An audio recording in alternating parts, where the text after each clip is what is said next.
Graphic design defined. The what, how, where, when and who of graphic design. Welcome to Graphic Design Defined. Over the coming weeks, we'll take you on a stroll through the technicolor world of graphic design. We will cover everything from the visual and psychological art of storytelling, including branding, typography and logo design, to what to expect from a career as a professional graphic designer. This series of podcasts is brought to you by the British Academy of Graphic Design. And hi there, my name is Fiona Byrne. I'm joined by Sam Baker, professional graphic designer and lead tutor here at the Academy.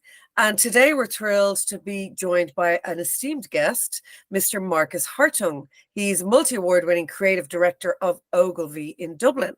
So Marcus, welcome. I guess we'll start with a really simple question.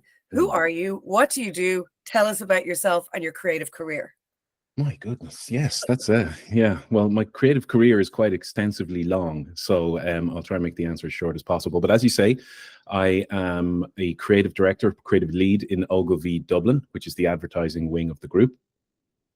I've been there for about 12 years. I've been creative director close on 7 or 8 years. My journey was an interesting one.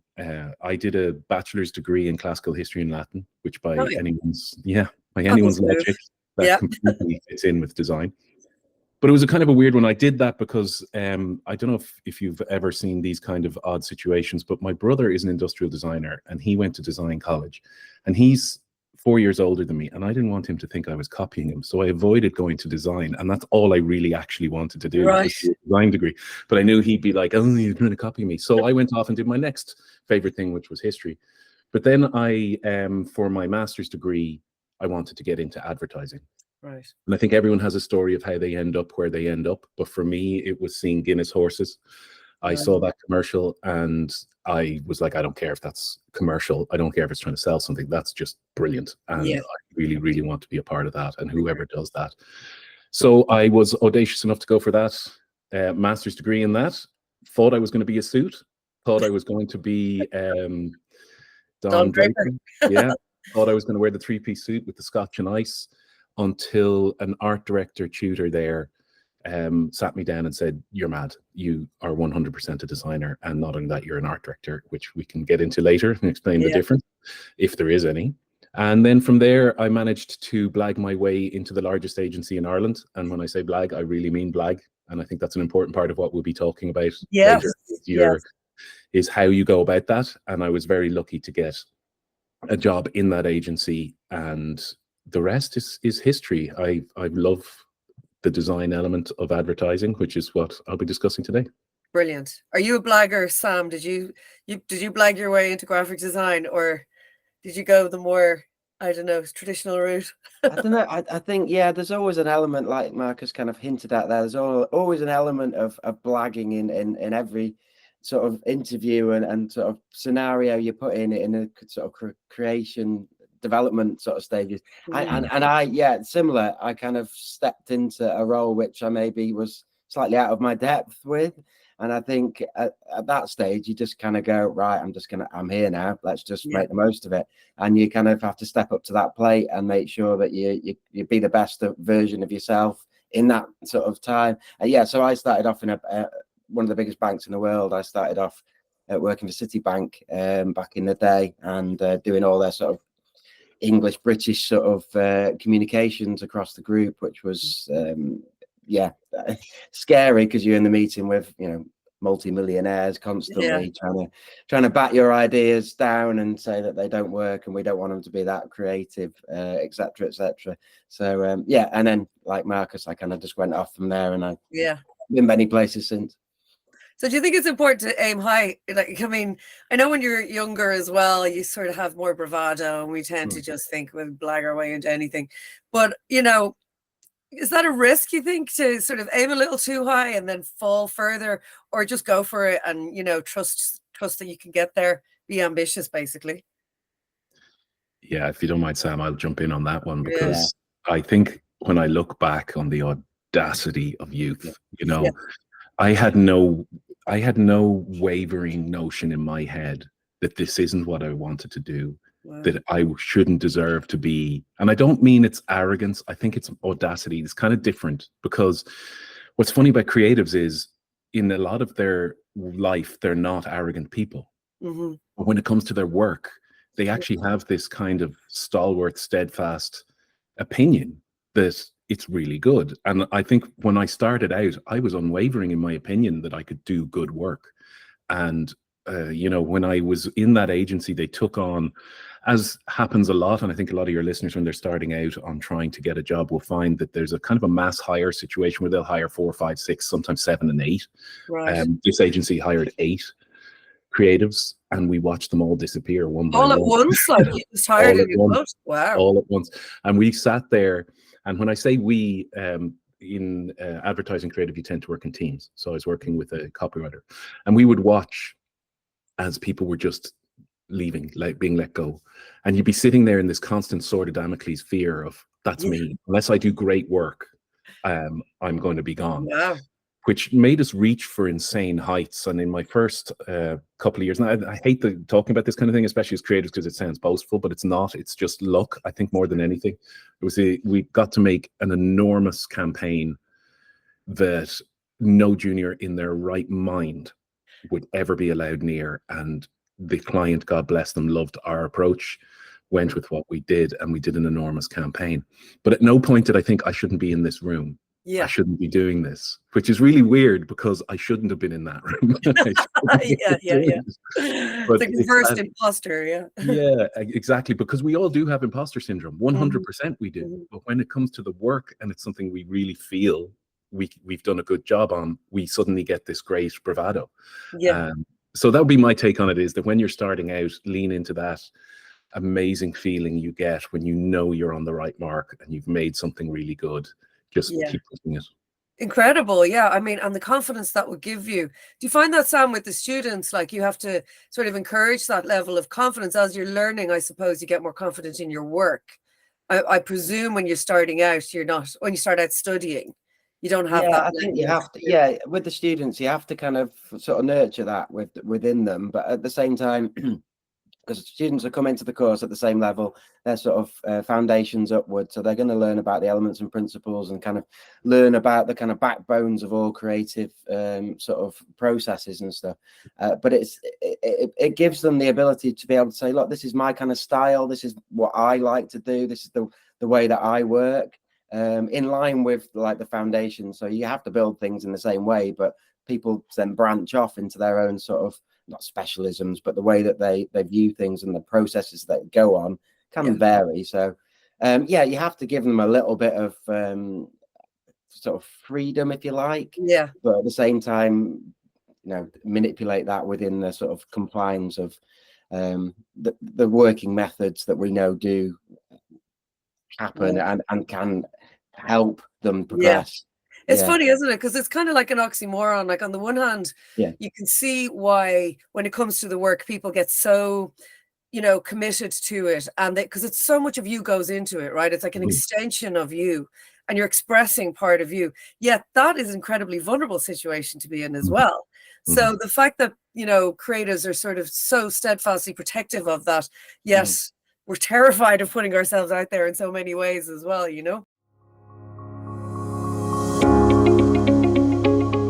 Is all this design chat suddenly stirring something up inside you? Head over to graphicdesignacademy.uk. You'll get loads of info on courses, flexible study plans, and easy payment plans. And that will bring me, actually, segue quite smoothly into what I wanted to talk about first, which was the portfolio, which was the, I guess, calling card and the very first thing that someone straight out of an academy or out of college is going to put together as their sort of, I guess, show their work and get them secure some employment or whatever they want to do with it. I mean, you're going to try and use that as your, literally calling card for work. So what would you say, Marcus, about, I guess, the value of the portfolio and then sort of approaching the curating and managing of it? And is it something that's an ongoing process, or is it a brand new thing What did you? Presumably you had a portfolio. What was your sort of process? Back in the day, we used to have. Yes. When I first started, it was what was funny about it. Everyone could spot the designer a mile away because we had these giant, enormous leather cases that were filled with all of our lovely visuals. What I did with my portfolio, I think I was a little bit, and this might be a kind of jumping ahead to where you want to go, Fiona, but I think to get back to that kind of trying to blag your way into it, I thought I'm going to call up the best creative directors I know of, and I'm just going to say, can I get advice on my portfolio? But what I was really doing was going in and selling myself because Right. that is Clever. Yeah. So I called up all the big names I could think of, and some of them bit, some of them didn't. But the ones who did, I'm eternally grateful because they did teach me an awful lot. And your portfolio must be curated properly. There is a temptation to throw everything in there. Yeah. But use people's advice, use your tutor's advice, your teacher's advice, if you can get people in the industry to talk to you about it. I'd love to see a really neat, tidy, small amount of work than masses Right. of thought processes. The other thing that I would say when it comes to portfolios, and look, a lot of people listening to this will end up in some form of commercial design. It doesn't matter what form it is, but in my particular business, one of the things I like to see is the thought process. So don't be afraid to put in your scamps. Don't be afraid to show how you started. I mean, I never leave anywhere without a black notebook. Right. Some of the best ideas start on paper. Show people how it started on paper. But when I started, you had to lug around this huge case. Now it's brilliant. You've got everything from online portfolio sites, which are good, but if you can muster it and if you can get a few pence together, buy a domain, buy your own name. I did that about 15 years ago, marcushartung.com. I did that about 15 years ago. And you asked, is it an ongoing process? Absolutely. I updated my portfolio yesterday. Yesterday, wow. I put in some work. So I'm secure. I'm in a good job. I'm in a nice global agency, but that's not what it's about. So when you're updating your portfolio, it's not about, oh, I want another job. No, this is just you. There's going to be an occasion when someone wants to see what you're about. For me, it's within advertising, it's going to be every touch point. It's going to be everything from television to digital to experiential to, because that's the design world I've fallen into. So yes, I would suggest you have a portfolio, you put your best work up. It's your shop window. It's who you are. But also blag your way in with as many creative directors as you can. So are you saying then that when you're putting your portfolio together, rather than thinking about who you're going to show it to, you're thinking about how it makes you feel as the creative? Yeah, so that's where I've ended up. Now, starting out, obviously, you want to make sure I got a job on one piece.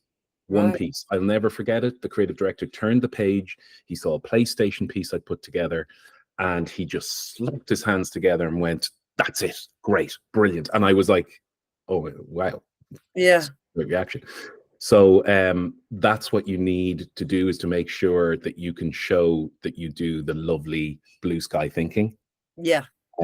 But also you need to show that depending on what field you're going into, how it operates, how it works, the kind of work that the creative director will want to see. Well, yeah, of course. You need to have a bit of an insight into what you don't want to bring poster designs into a web company or, Yeah, but having said that, Fiona, I think that it's really important to show the creativity. I know that that's a word that's thrown around like crazy, but I mean, I've given jobs to people who just were so off the wall. And there used to be a saying in Ogilvy years ago, and the saying was tolerate genius. And what they meant by that was creative people are going to be annoying. They're going to be different. They're going to not run by the rules. They're going to do whatever they goddamn please. Yeah. You need people like that. And if there's anything in your portfolio that really shows your depth of thinking and your own personality, I remember there was an amazing young designer came into me. She was doing mad things like printing on sandpaper and just really weird stuff. And I was just like, this is so wonderfully creative, Might be applicable.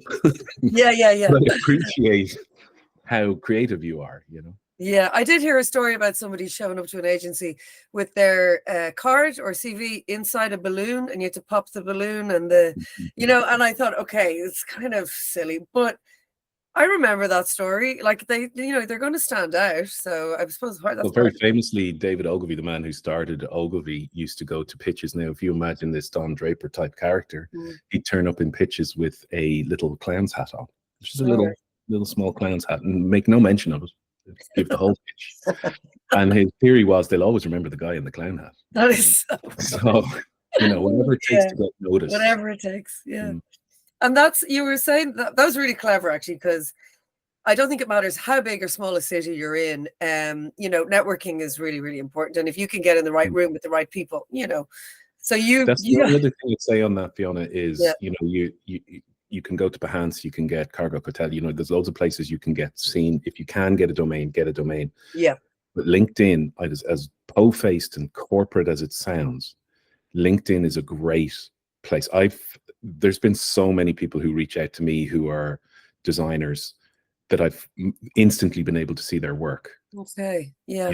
So Instagram, of course, is amazing. So LinkedIn is the new knocking on doors. It is. Yeah. 98%.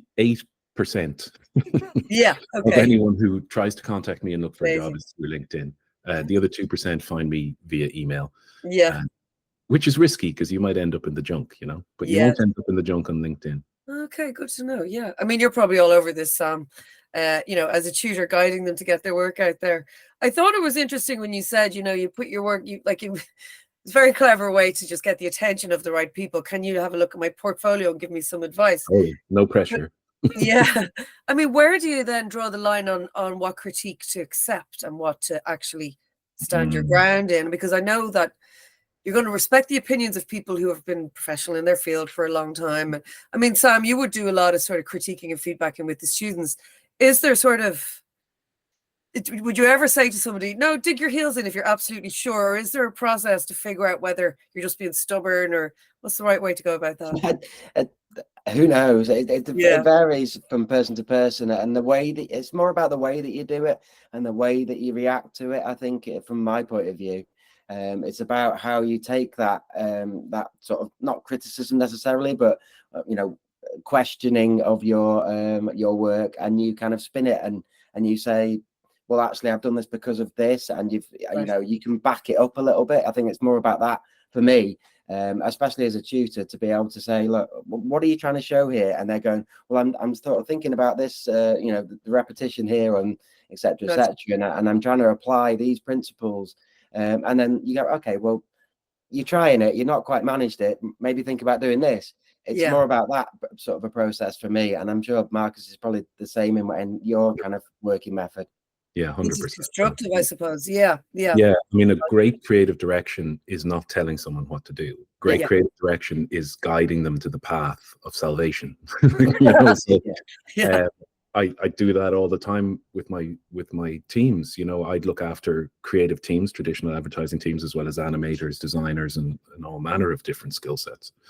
Sometimes, and I've been the victim of this as well, sometimes creative people have such a big vision, they don't see the forest for the trees. Sometimes they've looked past what the idea actually is and have gone too far. Right. And, far too often I've seen in my work when it has been critiqued properly, and that's the important point, Fiona. Not every piece of advice is going to be the correct advice, but the simple way to look at that is if more than one person has said the same thing, they might be onto something. So one of the things that really great creative directors I've worked with in my career, when I was myself just a junior designer, for example, or midweight even, or even senior, is gone, that was your idea. They bring me back and they go, see this?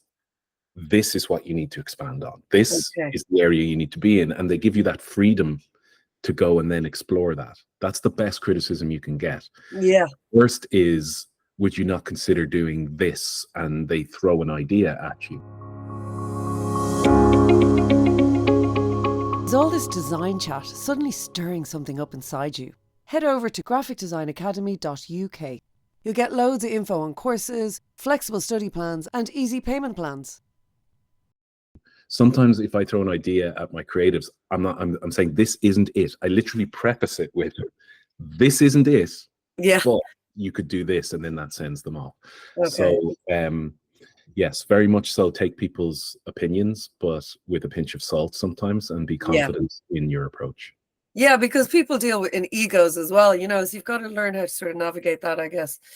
And you started out. Creativity, Fiona. You hit on something. Yeah, subject. Okay, well, let's unpack that, shall we? I know. I mean, I know it's just people, though, right? I mean, you kind of, certain people can read a room quicker than other people. Certain people get a good sense whether or not, you know, this person's head is in the right space, whether they're in it for the project or they're in it for themselves. Yeah. I suppose you have to, that comes with maturity as well, though, I'm sure, right? You learn that over time. And did you your work is one of the more difficult things you'll learn. And nobody comes straight out of the box brand new being a brilliant presenter. Some people are gifted that way, perhaps. But I know I wasn't. I was very nervous. I was very insecure in the room. But once I started talking about my work, I got a bit better. Yeah. It took a lot of practice to, you know, because sometimes clients can sit there stony faced. I mean, that's just the reality. And you immediately interpret that as, oh my God, they hate it. But they're not. They're thinking. Yeah. Okay. Yeah. Have the thinking face on, you know. So it's a hard thing to get used to. Yeah, because that's a whole other skill as well. I mean, you're literally standing in front of people. Some people fear public speaking more than death, you know? So, yeah. I mean, absolutely. And especially you touched on it, Fiona, when you started. You said you're putting a bit of yourself out there. And whether it's commercial design or artistic design or whatever kind of design you're in, it's the same feeling. Yeah. It doesn't matter that this is, you know, some other client's piece that they're going to put forward in your name. It is part of you. And you feel like you've put a lot into it. You know? It's terrifying when you think about it, but it's also so liberating because, you know, you get to make a living out of it eventually, you know, and that's like, I mean, that's a wonderful place to be. Don't regret a second of it. Yeah. And did you start then in agencies always, or did you ever freelance? Always. I freelance, I think just for my disposition and my personality, it wouldn't have worked. Okay. I think I very much like to collaborate. Yeah. I like to be a part of something. I love that grifting and hustle of getting something over the line as a team. I really enjoy leading my designers and my copywriters. And I think freelance is, some people are just absolutely brilliant at it.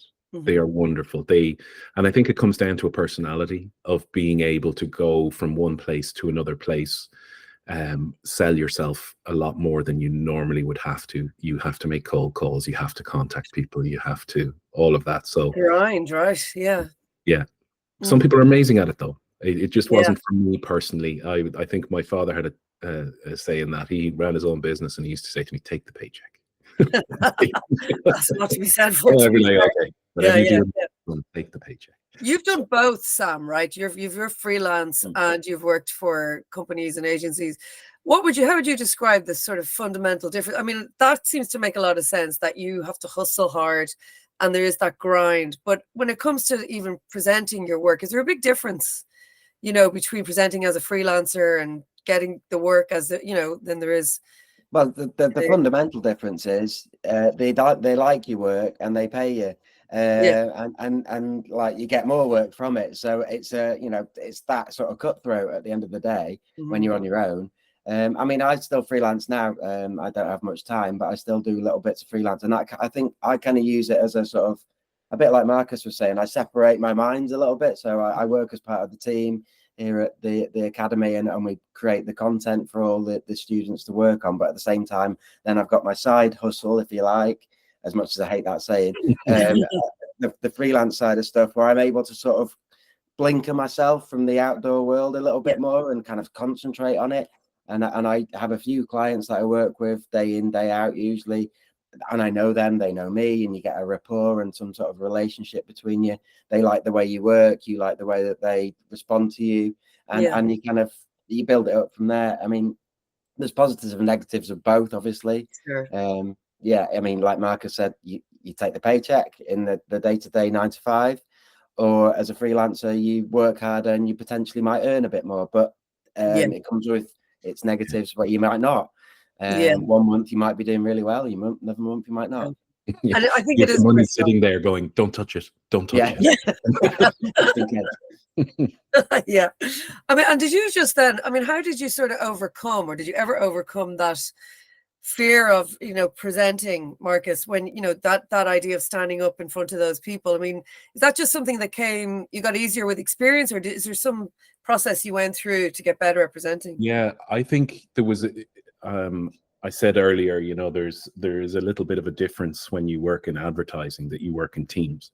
And, I've had a lot of creative partners over the years, and they've all ended up being friends, and you're very close, and you feel like you're a team going in to present. And I think in some respects, that's not great, because you're not being pushed out on your own. You always have that cushion. You have that parachute. My partner can take over if I fumble a sentence. Yeah. So you have that for the longest time. I think the first time that I really began to get confident in presenting was when I stopped presenting in teams. There was just a few moments where I had to go in on my own and do it. And nothing makes you more focused than when you have no parachute. Yeah. Well, I think, again, a lot of it comes back to personality, and creative people tend to have similar personalities. They tend to be almost introverted extroverts. They want to get everything out, but then they're kind of introverted, and so they battle with anxiety. Nearly every team I've ever trained, or any designer I've ever trained, has had anxiety issues when it comes to presenting. It's the one thing, as you mentioned, Fiona, people just in life in general would go, I would rather swim with sharks than stand up and talk in front of people. Yeah.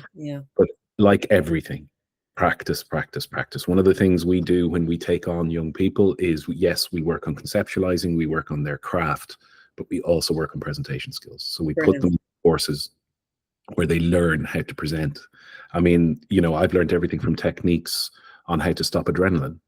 One of the first things that people will, when they first present, is they might have a quivering voice, or they might have shaking hands. That is not fear, that's adrenaline. Your body has just surged you with adrenaline, and now you have to get rid of it. Obama used to famously do chin-ups before he went out for speeches. But if you are nervous, one of the simplest things you can do is just tense your core while you're sitting there. Nobody will know.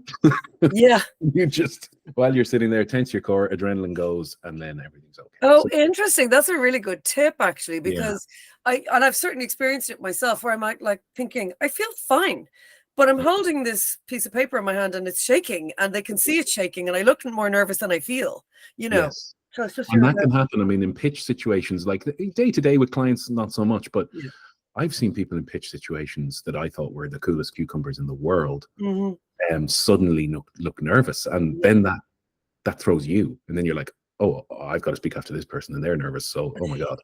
So look, there's very simple techniques that can be done, but it is the worst part of any creative's life, is having to present. But when you get good at it, and when you've practiced over time, you actually begin to look forward to it, and you go, I can't wait to sell this. So thankfully I'm at that stage now where I relish the opportunity to sell, but I can understand when young teams and young creatives and young designers feel nervous. We cover that, don't we, in the academy? We do some presentation skills, and just the idea that it's such a major part of the work that you can't sort of just push it aside and go, I just want to focus on the creative. You could have a great idea die just because you didn't present it properly. There you go. Right. Which is an awful lot of pressure, I think, for a lot of young creative people. Is, I really need to give this the best opportunity you can to sell. But that's where your mentor comes in, that's where your tutor comes in, that's where your friends come in, that's where, hopefully, if you're in a good agency, your creative director comes in. And would you advise kind of trying to work under a mentor for a period starting out? I mean, is it hard or easy? How do you go about even securing a mentor? It's a tough one, isn't it? I mean, even at this stage in my career, I try and secure mentors within the network. So, I try and make sure that there's somebody that I can kind of soundboard with. That's the most important thing. Somebody you trust, somebody who you know has your taste, because you touched on that earlier. How do you know when you've done good stuff? Well, you know. You know when you have. But it's important. I think that's probably why I was suggesting maybe not at first freelance, because working in creative environment with other people will build your confidence. And then you can very easily go freelance like Sam did and be confident in what your opinions are. But it takes time, and a mentor is a good idea. Yeah. Would you agree, Sam? Did you work under a mentor? My mentor is weirdly the guy that took me on for my very first job at the bank. I'm still friends with him now. He's got a massive grey beard. He's one of those guys that you kind of just click with some people. And like you say, Marcus, you kind of have a similar kind of wavelength and creative wavelength. And we both know what we're both good at. And that ability to be able to talk to someone about your ideas, and they kind of go, yeah, I get it. You're going here, here, and here. And you go, yeah, how did you're almost intuitively in line with each other's sort of creative process. And yeah, you do need that. You need that kind of sound, like Mike said, a sounding board, some sort of ability to be able to talk to someone about your ideas and know that they will get it or not, depending on what it is. And you can see how that works, because it's so much in your head, that you really need to sort of get it out. And like you said, the wood's for the trees, you can get really lost in your own sort of creativity, and it doesn't make sense. Have to purge. You have to purge. Even now, I have to purge the bad ideas. So, we all know the terms low-hanging fruit, first thoughts. These are areas you need to work past. You need something that you got excited about within the first hour will be something you hate 2 days later. So just work through it. That's a sign of really good confidence in knowing that you'll get there. Whether it's, some kind of odd intervention. Sometimes the ideas just pop in. You don't know where they've come from. You have no thought process of where it came from, but it's obviously your subconscious just pushing forward the answer. If you want to hear the rest of this chat, make sure to tune into the next podcast of Graphic Design Defined.